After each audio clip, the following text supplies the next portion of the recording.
वर्णिवेशरमणीयदर्शनं मन्दहासरुचिराननाम्बुजं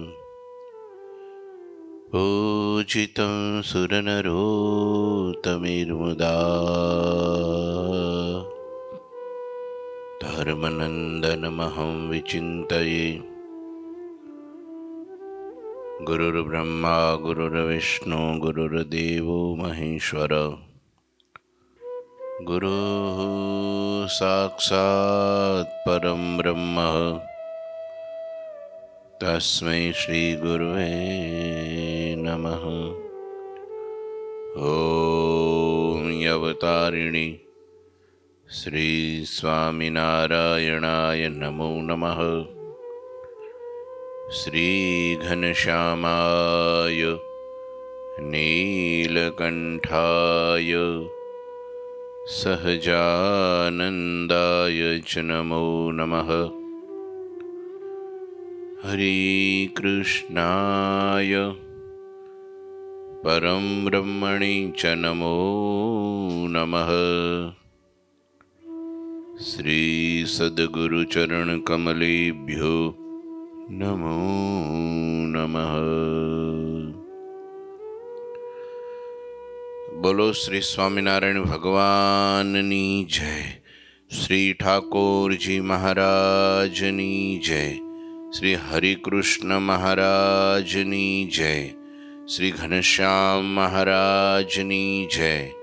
श्री सद्गुरुदेवनी जय। श्री 500 परमहंसनी जय। जय श्री स्वामिनारायण। पुरुषोत्तम चरित्र ग्रंथ अध्याय 20। सुंदर मजाનું વર્ણન કવિશ્વર દલપતરામજી લખે છે। બ્રહ્મચારી મહારાજ વર્ણન કરે છે, ઉત્તમ રાજાને કહે છે। સુંદર મજાની કથા આપણે સાંભળી। સંધ્યા સમયે ભગવાન સરયુને સામે કિનારે પહોંચ્યા છે અને હવે અયોધ્યા નગરીમાં પ્રવેશ કરી રહ્યા છે। સુંદર મજાનું વર્ણન છે। એના ચોપાઈ દોહા અને સોરઠાનું પેલા ગાન કરશું। સોહત દુર્ગ ઉતંગયતી પુની સુંદરપુર દ્વાર આયે અક્ષરધામ પતિ પरमा बढ़ी अपार अगणित सौधवुतंगा दीपत देवालय पुनी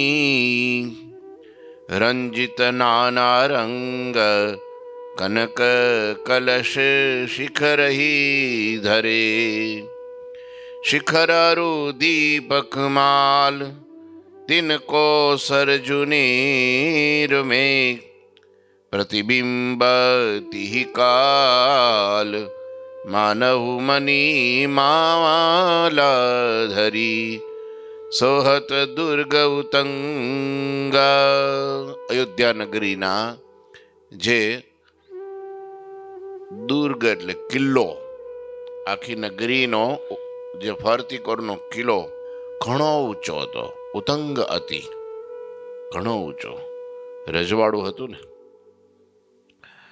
પુની સુંદરપુર દ્વાર અને એના જે દરવાજાઓ હતા એ તો અતિ સુંદર હતા, ઊંચા હતા, પહોળા હતા, બહુ મોટા દરવાજાઓ હતા। અને એ દરવાજામાં કોણે પ્રવેશ કર્યો? આયે અક્ષરધામ પતિ પरमा बढ़ी अपार। સુંદર તો અયોધ્યા નગરી હતી જ, પણ એમાં એ અક્ષરધામના પતિ સાક્ષાત ભગવાન ઘનશ્યામ મહારાજે પ્રવેશ કર્યો और એની શોભા વધી ગઈ। सजाओ चौक आंगन को मेरे घर राम आए हैं, बजाओ ढोल स्वागत के। कैसे? बजाओ ढोल स्वागत के मेरे घर राम आए हैं। आज तो साक्षात घनश्याम आए हैं। એટલી સુંદર મજાની નગરી, અગણિત સૌધ ઉતંગા, ઘણા બધા મહેલો અને ઊંચા દીપત દેવાલય પુની. દેવાલયો જે હતા ત્યાં તો ગલીએ ગલીએ, ત્યાં તો હજારોની સંખ્યામાં મંદિરો છે, એક બે નહીં. જ્યાં ગલીએ જાઓ, જેમ વૃંદાવનમાં જાઓ, કેટલા આશ્રમ, 300થી વધારે તો આશ્રમ હશે વૃંદાવનમાં. તો આ તો અયોધ્યા નગરી, રાજધાની, મનુ મહારાજની સર્જેલી નગરી. અને એવી અયોધ્યા નગરી આજે પણ એટલા બધા રાજમહેલો અને એટલા બધા ઊંચા ઊંચા મહેલો છે, અને ત્યાં દેવાલયો ઘણા છે. હનુમાનગઢી હોય, રામઘાટ, ગૌઘાટ, તમે જો તો લક્ષ્મણ ઝૂલા, કનક ભવન, દશરથ મહારાજનો મહેલ, બધા ઊંચા ઊંચા મહેલોએ, અને એમાં મંદિરો, અને એ મંદિરો દીપત એટલે શોભી રહ્યા છે. રંજિત નાના રંગ, નાના અનેક પ્રકાર. નાના એટલે શું? નાના એટલે છોટા નહીં, નાના એટલે છોટા નહીં, નાના એટલે અનેક. સંસ્કૃતમાં નાનાનો અર્થ થાય અનેક. નાના પ્રકારના એટલે અનેક પ્રકારના. અનેક પ્રકારના રંગોથી રંગેલા હતા રાજમહેલો, દેવાલયો, એની દિવાલો, એની અટારીઓ, એની નકશીકામ, એની કોતરણી, એ પણ અનેક પ્રકારના રંગોથી રંગેલી હતી. કનક કલશ શિખ રહી ધરે, અને ઉપર એ મંદિરના જે દેવાલયો હતા એ દેવાલયોની ઉપર શિખર, અને શિખરની ઉપર કળશ શોભતા હતા. શિખર અરુ દીપ કમાલ, શિખરો હતા અને દીપ કમાલ, દીવડાઓની ત્યાં હારમાળા ગોઠવેલી હતી. તિનકો સરજુ નિર્મે, જે દીવડાઓ પ્રગટાવેલા અટારીઓ ઉપર હતા, રાજમહેલની દિવાલો ઉપર હતા, એ કેવા લાગતા હતા? સરયુ ગંગાના નીરમાં. તો કે છે પ્રતિબિંબતી કાલ માનહુ મેની મની માલા ધરી. એના પ્રતિબિંબ પાછા સરયુ જળમાં પડતા હતા. તે જાણતો તો ઓહો હો, મણીઓની જાણે માળા ગોઠવી હોય, આખું જગમગારા મારતું. આજે તો બધી સિરીઝ આવી ગઈ, લાઇટિંગ આવી ગઈ, એટલે એમાં તમે જો લાઇટિંગમાં કમાલ કરે છે. એવું એવું નવું નવું નીકળતું જાય છે. લાઇટો આમ ચાલતી હોય, દોડતી હોય, રંગોળીઓ હોય, એની અંદર મજાના સરસ ચિત્રો હોય, ભગવાનની મૂર્તિ હોય, નામ લખાઈ જાય. પણ એવું સરસ મજાની LED લાઇટો અને અલગ અલગ કલરની લાઇટો, અલગ અલગ શેડાઓ. હવે તો તમે જુઓ ને, લાઇટિંગ શો, તરંગો દેખાય, બધું જ દેખાય, વાદળા દેખાય, એમાં બધું જે ગોઠવવું એ LED બધું ગોઠવાય. તો અને એટલું સુંદર લાગે કે લોકો હવે તો જો ને, મંદિરોના ઉદ્ઘાટનો થાય, મંદિરોનું ઓપનિંગ થાય, પ્રતિષ્ઠા થાય, એટલે તરત મંદિરમાં લાઇટ શો તો હોય જ. હા, એની શોભા છે. એ વખતે આ નહોતું, ઇલેક્ટ્રિસિટી નહોતું, પણ એ વખતે દીવડાઓ નહોતું, પણ એ કંઈ કમ નહોતું.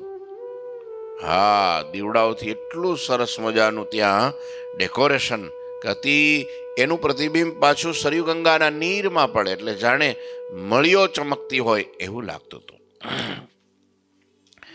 ઘંટા જાલરી શંખહી બાજે, જય જયકાર કી ધ્વનિ ગાજે. માનવ હરિ આગમન બધાઈ, તાકો હરખ રહ્યો હે છાઈ. હય ગજરથ બહુ ઇતઉત ફિરહી, જીત તિત શુભ નર નારી વિચરહી. માનુ કરન હરિ કો સન્માના, સન્મુખ પુરજન આત સુજાના. ઘંટા જાલરી શંખહી બાજે. સંધ્યા સમય હતો એટલે ચારે બાજુ તમે જો તો ઘંટનાદ થતો હતો, કેમ કે આરતીનો સમય ને. હા, અને આરતીનો સમય ન હોય તોય લોકોની ભીડ જ મંદિરોમાં એવી કે આખો દિવસ તમે કે મંદિરમાં પ્રવેશ કરે એટલે સૌથી પહેલા શું વગાડે? ઘંટડી વગાડે. આપણે નથી રાખ્યો અહીંયા, બાકી દરેક મંદિરોમાં વગાડીને પછી જ અંદર આવવાનું. એટલે હું ભગવાન હોઈ ગયા હોય ને તો આપણે આવ્યા છીએ ખબર પડે, જાગે એમ. હે, કારણ શું ઘંટ વગાડવાનો તમને ખબર છે? ઘંટ નાદ એટલા માટે હોય, ઘંટ એ જે એના તરંગો છે ને એ વાતાવરણને પવિત્ર કરે છે. તમે જ્યારે પ્રવેશ કરો એટલે એની ઉર્જા આપણી અંદર પ્રવેશ કરે, તરત આપણી મનની એકાગ્રતા વધે. હું ક્યાં આવ્યો છું ખબર પડે, મન શાંત થાય. માણસ જગતમાંથી, સંસારમાંથી, વ્યવહારમાંથી રખડીને, ભટકીને અથવા કંઈ પણ કરીને થાકીને જ્યારે આવ્યો હોય એના મનની ધારાઓ ચારો તરફ ફેલાયેલી હોય. જા હા, પછી એ બહાર માર્કેટમાં, દુકાનમાં કે રોડ ઉપર જે કરતો એ નો એ પાછો મંદિરમાં કરે. પણ મંદિરમાં આવે એ જે ઘંટનાદ થાય ને, એ જે ધ્વનિ ગુંજે ને, હા, એ ધ્વનિમાં એટલી બધી શક્તિ છે. એવું લખ્યું છે આપણે જ્યારે આરતી કરીએ એટલે ઘંટડી વગાડવાની, તમે જો ઝાલર વગાડવાની. એ એક પ્રકારની દિવ્ય ચેતના છે. એ આપણા શરીરની અંદર પ્રવેશ કરે છે, સમજ્યા? એટલે આપણી જે ઉર્જા છે એ જાગે છે અને અનિષ્ટ તત્વો એનાથી દૂર ભાગે છે. એ વગાડવાથી, ઘંટ વગાડવાથી અનિષ્ટ તત્વો, ભૂત પ્રેતાદિક, બીજું ત્રીજું વાતાવરણ, ઝેરી તત્વો આતે એ બધું ત્યાંથી દૂર ભાગી જાય છે. શુદ્ધ થઈ જાય વાતાવરણ. જ્યાં ધૂન, ભજન, કીર્તન, વાજિંત્રો સાથે વાગતા હોય ને ગવાતું હોય એટલે ત્યાંનું વાતાવરણ એક દિવ્ય બને છે. કોઈ પાપી જીવ આવે તો પણ એ જગ્યા ઉપર બેસે એટલે હૃદયમાં શાંતિ થઈ જાય છે, ટાઢક થઈ જાય છે. જે ભટકતું મન હોય એ સ્થિર થાય છે. આપણે જો જ્યારે પણ કીર્તન કરવા બેસીએ, ભજન તો બધી રીતનું થાય, એકલા એકલાય ગવાય, ખૂણામાં બેહી નહીં, મનમાં મનમાંય થાય, અને એકલોય ગાઈ શકે. એવું વાજિંત્રોની શું જરૂર છે? ઘણા કે ને વાજિંત્રોની, તો પછી વાજિંત્રોની પરંપરા કેમ છે? તમે જુઓ, હે, આપણા મંદિરોમાં સરસ મજાનું હાર્મોનિયમ હોય, સરસ તબલા હોય, ઢોલક હોય. અમુક માણસોને એને અપવાદરૂપ હોય, એવા માણસો કે એની એલર્જી હોય. આવું ઢોલકા ટીપા કરે છે, એમ કે હું કે આવું ઢોલકા ટીપા કરે છે. હા, એને થોડું આમાંય સંગીતનું જ્ઞાન ન હોય અને આમાંય થોડી રુચિ કંઈક જુદી હોય, તો એને એમ થાય. પણ હકીકતમાં આ બધું સાયન્ટિફિક છે, એ પાકું છે. શું છે? આજનું સાયન્સ પણ તમે જો, મધુર મજાનું ગૌશાળામાં વાંસળીનું મ્યુઝિક વાગતું હોય તો ગાય 2 લીટરની જગ્યાએ 3 લીટર દૂધ દે. આ સાયન્ટિફિક આ પ્રૂફ થયેલું છો. તમે કોઈ બગીચાની અંદર સુંદર મજાનું મીઠું મ્યુઝિક મૂકી દો, વાજિંત્રો વાગતા હોય તો એ બગીચાની રોનક આખી જુદી હોય. ફૂલો ખીલતા હોય, લીલો ઘૂમ જેવો હોય છોડવો, સરસ મજાનો ડોલતો હોય, અને એટલો તમારે પાણી પાવ, ક્યારેક ન પાવ તો એ છોડવો મસ્ત હોય. પણ મુરઝાઈ ગયેલો હોય, વનમાં જંગલમાં પીડ્યો હોય, ગમે એટલું પાણી પડે ને તો એમાં કાંઈ ન હોય, કારણ એને વાતાવરણ ન મળે. છોડવા ઉપર અસર થાય છે સંગીતની, ધ્વનિની, તો માણસ ઉપર તો થાય જ ને. પશુ ઉપર ધ્વનિની અસર થાય છે. હરણું છે, હરણું જંગલમાં ભટકતું હોય પણ કોઈ જો બીન વગાડે કે કંઈક પેલું એ મ્યુઝિક વગાડે તો તરત દોડતું નજીક આવી જાય. જોયું તમે? ગમે છે એને, એના તરંગો ભટકે છે, ભૂખ લાગી છે ને, ખાવા માટે દોડે છે ચારે બાજુ, પણ છતાં મ્યુઝિક વાગે એટલે પોતાની મોતને પણ હથેળીમાં લઈ અને સામું દોડે છે. સર્પને બીજું નામ શું ખબર? સર્પનું બીજું નામ શું? કાળ ઝાડ કે ને. એ નાગ તો કોઈને આભડે કરડે એટલે મૂકે, પણ એ સર્પને મદારી કેમ પકડે છે? શાના સહારે પકડે છે કયો તો? હે, કાં ભાઈ? આવે ને સીધો ભોણમાંથી બહાર આવે છે ને, મંડે ને ડોલવા. આ સંગીતની પશુમાં, પંખીઓમાં, પ્રાણીઓમાં, તમે જો ગાયોમાં, વનસ્પતિમાં, અને કોણ જાણે ખૂં થાય કોઈ માણાને અમુકને પાછી એલર્જી હોય એની, બોલો હવે એને કેમાં ગણવો પશુ. એટલા માટે આ બધું મ્યુઝિક છે, સંગીત છે, તરંગો છે, એની ધ્વનિ છે, એના ધ્વનિના જે તરંગો એ બધી બાજુ પ્રસરે છે. જેના ઘરની બાજુમાં મંદિર હોય ને રોજ ઝાલર નગારા વાગતા હોય એના તો ભાગ્યનો કોઈ પાર ન હોય. સમજ્યા? એનું વાતાવરણ શુદ્ધ રહે, પવિત્ર રહે, મન શાંત બને, અનિષ્ટ તત્વો બધા દૂર વયા જાય. ઝાલર એટલે વગાડવાના છે. હા, એમ શોખમાં નહીં ખાલી. આ તમે જો આપણે બાજુમાં શિવજીનું મંદિર છે તો કેવું આખો દી ઝાલર વાગ્યા જ કરે અને આપણને ગમે. હા, પણ ડીજે વસ્તુ જુદી છે, એ થોડુંક ઘોંઘાટ ખરો. ડીજે બીજે તો વધારે પડતું છે, એ નહીં કોઈ એ મગજ બગાડે, ફાટી જાય બધું મગજ હોય. હા, પણ ઝાલરનો અવાજ તો એમાંય ઝાલર અમુક મીઠી હોય ને તો કેટલો આમ રણકારો વાગે, એકવાર ટન બોલે ને એટલે ફરતી કર ગુંજવા માંડે. એના તરંગો, એ અવાજના જે વેવ્સ છે, અવાજના જે તરંગો છે ને એ વાતાવરણને પવિત્ર બનાવે છે, શુદ્ધ બનાવે છે. એટલે આપણા ઘરમાં સરસ મજાની ઘંટડી રાખવી, છોકરાઓ રમવા દેવું, ઘંટડીનો અવાજ બહુ સારો. જો અહીંયા અયોધ્યા નગરીમાં ઘંટા ઝાલરી શીખહી બાજે, શંખહી બાજે. જોયું? શંખનો પણ એવો ધ્વનિ છો, પવિત્ર. આ શંખ વાગવો જોઈએ, ઝાલર, આ બધી એટલા માટે છે, આ કોઈ શોખ નથી, કારણ એનું સાયન્ટિફિક રીઝન છે. હા, માણસના તરંગને શાંત કરવા માટે, શાંતિની અનુભૂતિ કરવા માટે આ બધા ધ્વનિઓ મંદિરોમાં ગાજતા હોય છે. જય જયકાર હી ધ્વનિ ગાજે, લોકો જય જય શ્રી રામચંદ્ર ભગવાન કી જય, ઉમાપતિ મહાદેવની જય, હનુમાનજી મહારાજની જય. કારણ કે એ તો રામનું ધામ ને અયોધ્યા તો, એટલે જય જય નાદ. સામે કોઈ મળે ને જય શ્રી રામ, જય જય શ્રી રામ બધા બોલતા હોય. આપણા ગામડામાં જો ને અયોધ્યા તો ક્યાં શેટી, આપણા ગામડામાં હામા મળે એટલે શું કે, કોઈ પણ ધર્મને માનતો હોય તો શું કે, હા આપણો સ્વામિનારાયણ હોય તો કે જય સ્વામિનારાયણ, કૃષ્ણ ભગવાનનો હોય તો જય શ્રી કૃષ્ણ, હે અને રામનો ભગત હે રામ રામ. લાંબો લહેકો એ તો એ બધા ન આવડે, સિટીમાં જન્મેલાને તો આવડે જ નહીં, બોલતા ને હે રામ રામ. ત્યાં તો તમારે જો હાકોટા વડે હે રામ, હે એટલે આખો તમને એટલું બોલવામાં કેટલી બધી એલર્જી પાવર આપણા માઇન્ડમાં, આપણા હૃદયમાં, આપણા શરીરમાં, આપણા અંતઃકરણમાં ફેલાઈ જાય છે. જો આ એક પ્રકારનું હાલતું ચાલતું ભજન છે. આમ ભજન નવરો બેહે તો આમ ન કરીએ કે વાડીએ જાય 8 કલાક 10 કલાક કામ કરે, થાકી જાય, ઘેરે જમીન હોઈ જાય ખાટલામાં.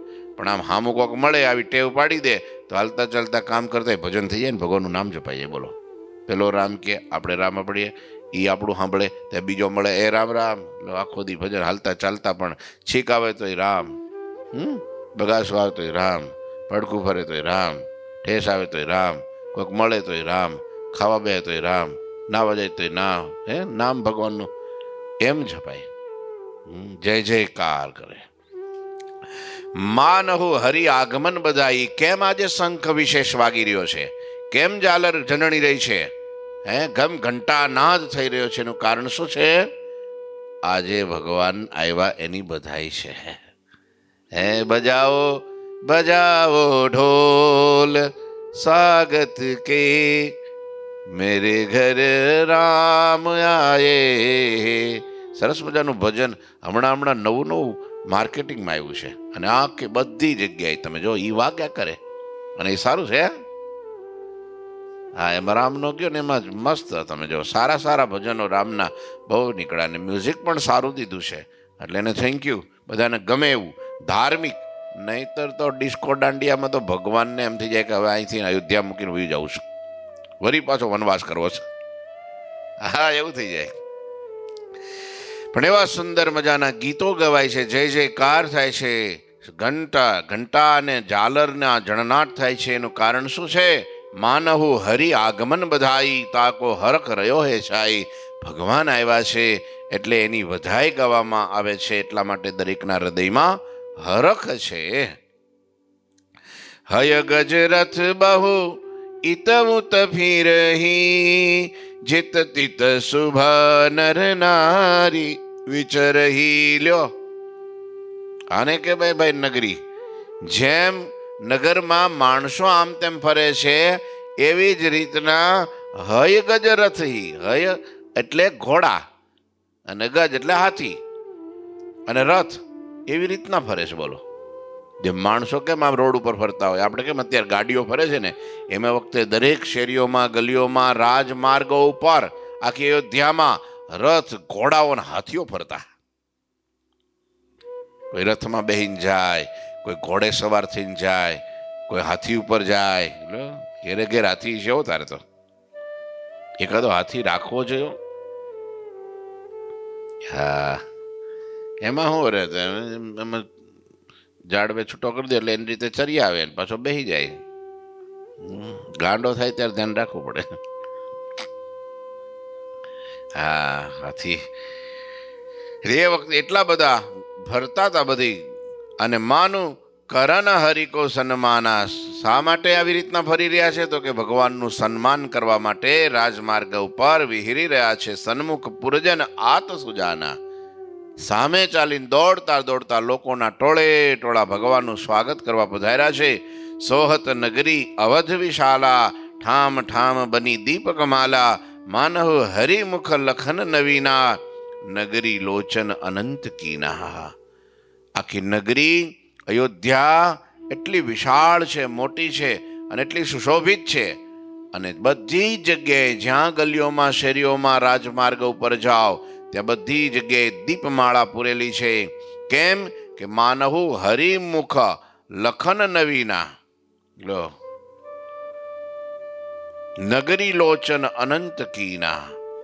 લ્યો, નગરી એ ભગવાન, લખન એટલે જોવું. અહીંયા અર્થ એ છે, માનો હરિમુખ લખન નવીના, એટલે કે જાણે કે ભગવાનનું મુખ જોવા માટે અયોધ્યા નગરીએ અનંત પ્રકારના લોચન ધારણ કર્યા છે. અનંત આંખો, જેટલે દીપમાળાઓ છે, દીવડાઓ છે, એ શું છે? અયોધ્યા નગરીની આંખો છે. અને એ આંખો દ્વારા ભગવાનને અયોધ્યા નગરી નિરખી રહી છે, જોવા માટે, એવું કવિ અનુમાન કરે છે. મનુવાસિત સો પુરીની સંસા, પુનિપાલિત ઇક્ષ્વાકુ વંશા. લીનો જીહા રામ અવતારા, કુલ રાવણ કો છેદનહારા.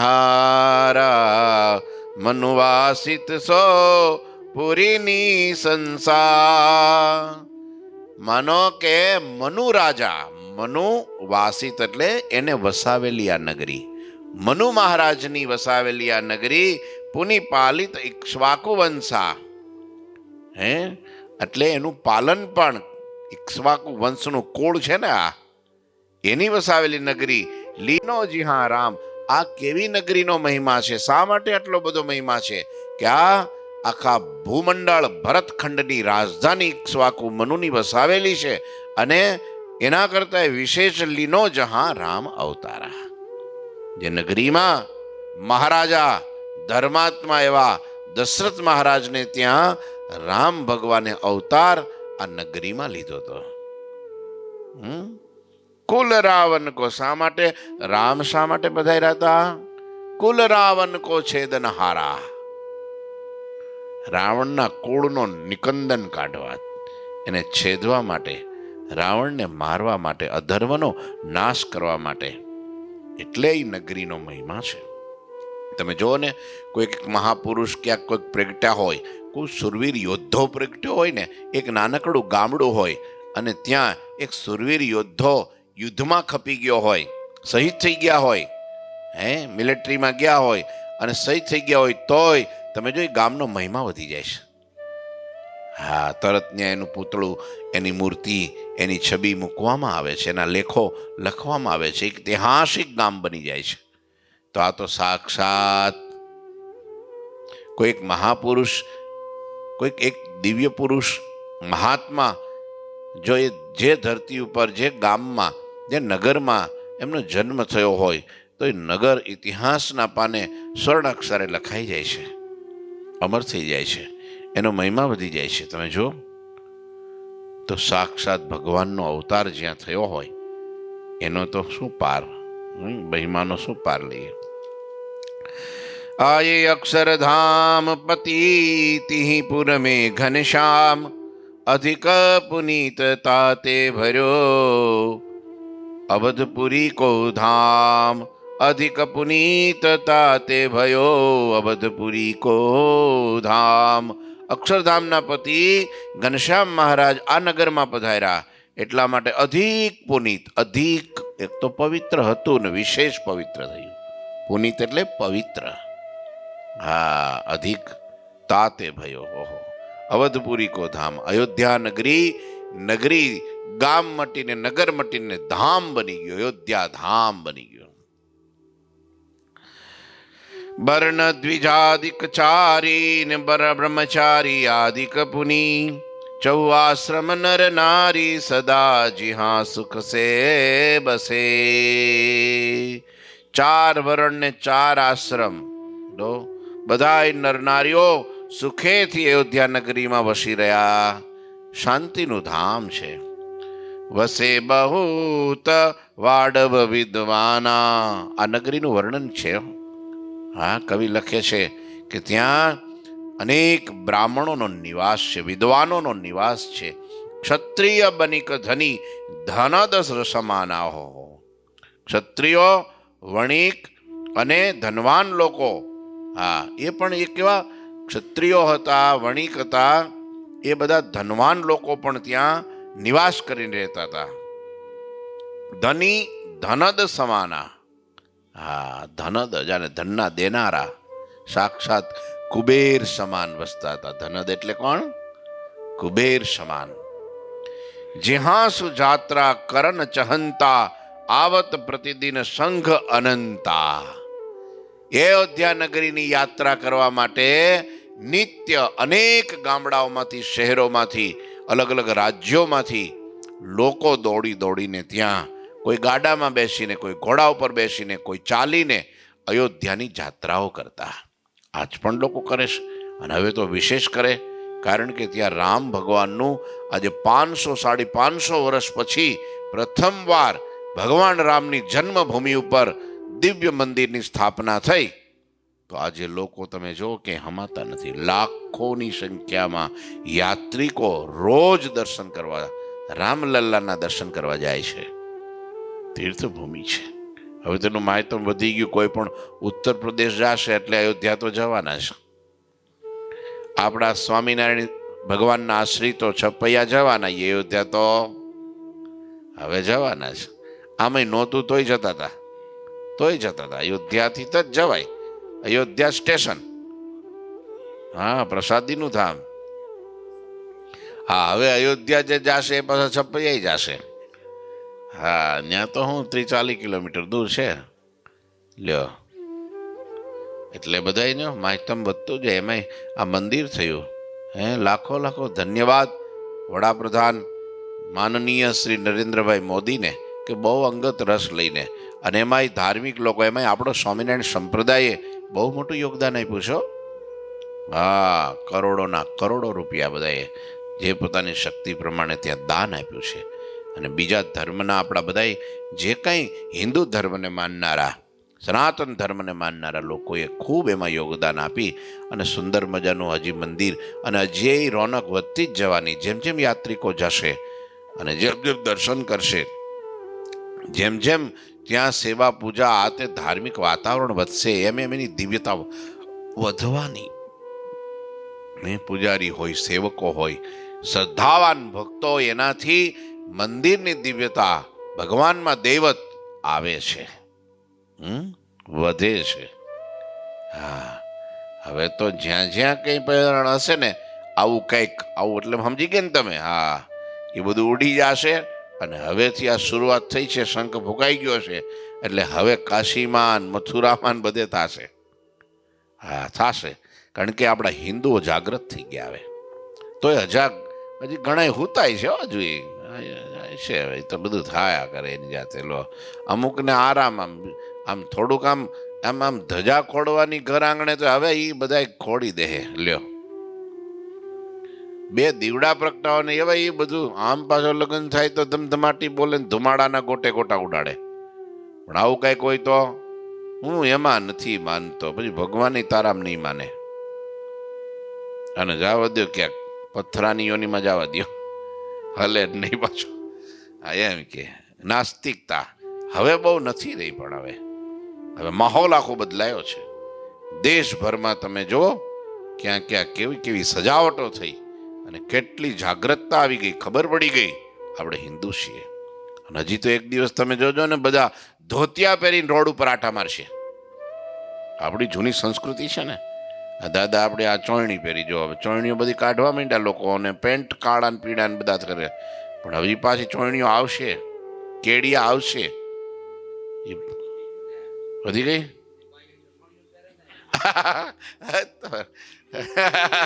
ચોયણીઓ વધી ગઈ. લ્યો બેનો ને ત્યારે ક્યાં પહેરતા હતા, એ પહેરતા થઈ ગયા. આમ તો તમારી વાત સાચી છો. હા લ્યો બોલો, વિપરીતતા કહેવાય એને. લ્યો વધી ગયું છે.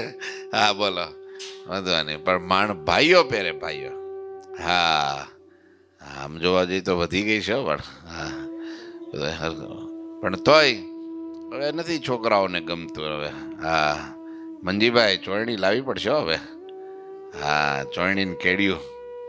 હા માથે પાઘડી. કોઈના માથા પેલા ઉઘાડા નહોતા રહેતા હો. માથા પન્યા બાંધે, પાઘડીઓ બાંધે, છેલ્લે ટોપી પહેરે. હા હવે કાળો દાદા ખબર નહીં કેમ ફાવી ગયું છે ઉઘાડે માથે તમારે તો. હા બધાને માટે પાઘડીઓ ટોપીઓ તમે જો. અરે મુંબઈમાં મોટા મોટા કરોડપતિ શેઠિયાઓ પણ માથે ટોપી કાળી પહેરે, કાળી ટોપીઓ. બોલો હજી હમણાંના 50 વર્ષ પહેલાનું છે. તોય તમે જો તો આજથી 200 વર્ષ પહેલા તો કેવા માણસો બધા, રંગબેરંગી પાઘડીઓ, પ્રાંત પ્રમાણેની પાઘડીઓ, નગર નગરની પાઘડીઓ, અલગ અલગ પાઘડીઓ, હજારોની છે. પાઘડીઓ ઓળખાતા માણા કે આ ગામના છે, આ દેશના છે, આ રાજના છે, આ બાજુના છે. આ દક્ષિણની પાઘડીઓ જુદી, રાજસ્થાનની જુદી, યુપીની જુદી, કાઠિયાવાડમાં અમુક અમુક જુદી, ગુજરાતની જુદી, આ બાજુ કચ્છની જુદી, આ બાજુ સોરઠની જુદી, આ બાજુ હાલારની જુદી, આ બાજુ તમે જો તો આ કયો દેશ કે નાઘેર, એની જુદી. હે આ તમે જો તો આ કયો કહેવાય આપણે ભાવનગર જિલ્લો એટલે ગોહિલવાડ, ગોહિલવાડની પાઘડી પાછી જુદી. તમે જો તો ખરા કેવું હતું. પાઘડી વિના કોઈ નહીં. પાઘડી આપણા માથાની સેફટી છે. માથાને ગરમ ન થવા દે. માથું ગરમ થાય ત્યારે શું થાય? હા આભ ફાટે. હા એવું છે. હા એટલે સંતો તમે જાય તો મહારાજે જો સંતોને કીધું ઉઘાડા માથે ન રહેવું, બહાર જાઓ તરત પાઘ પહેરીને જવું, માથે ઓઢીને જવું. પાઘના જ દર્શન સાજા હોય. ભગવાનને ઉઘાડા માથે હોય જ નહીં. કોઈ પણ મંદિરમાં ક્યાંય પણ તમે જાઓ, દર્શન ફોટા કંઈ પણ જો એટલે માથા ઉપર ભગવાનને ધારણ જ કર્યું. કાં મુગટ હોય, કાં પાઘ હોય, કાં ટોપી હોય. રાત્રે હોવા જાય તો એ લોકો ટોપી પહેરાવે. બોલો હતો.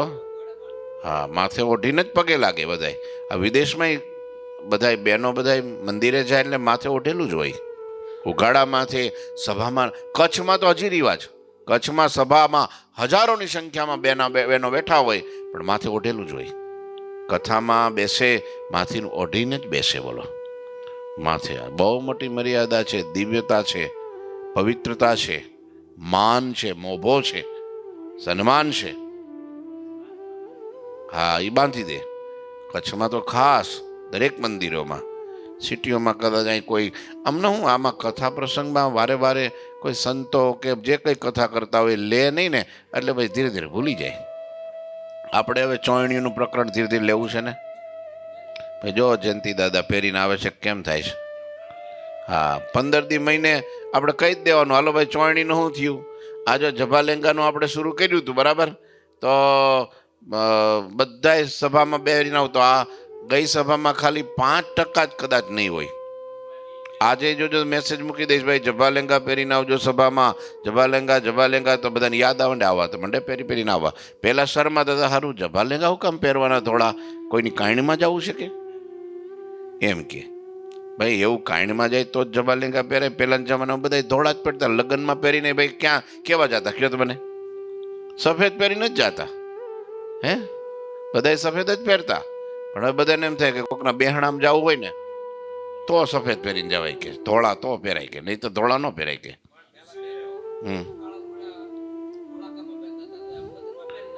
કાળા લ્યો હવે કાળા લગ્નમાં પહેરીને જાય બેનો, શું કરો તમે હવે?